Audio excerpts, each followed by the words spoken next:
Ever since the drumbeat for a criminal investigation of torture under the Bush administration, it's been former Vice President Dick Cheney who stepped forward and defended so-called enhanced interrogation techniques.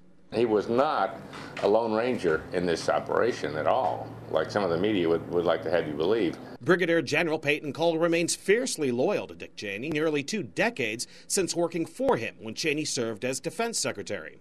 General Cole later went on to command Barksdale's B-52 fleet and has watched intently as the debate over whether to prosecute torture cases continues, which critics say leads right to the Vice President's office. I think they will have insulated themselves from prosecution 6 ways from Sunday. As for the practice of waterboarding, anybody that is subjected to that form or that technique will feel that they are going to suffocate. Why doesn't the general consider that torture?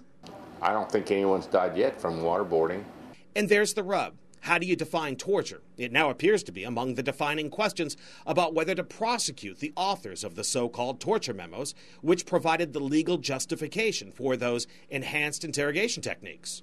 One local veteran of the war in Afghanistan says that he cannot show his face or even give his name because he's afraid of prosecution for how he and others treated POWs in the early months of the Afghanistan war.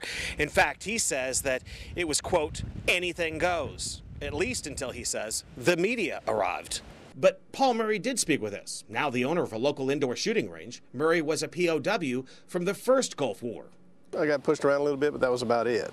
Yet despite his ordeal, he's firmly against prosecuting DOJ lawyers or interrogators, even if they engaged in torture, and even beyond what was approved in the so-called torture memos. His message to civil rights activists calling for a full investigation? Pretty much, do you like your job and where you're at and the country you live in? People before you've had to pay that price and use those tactics to get the information to help you get there.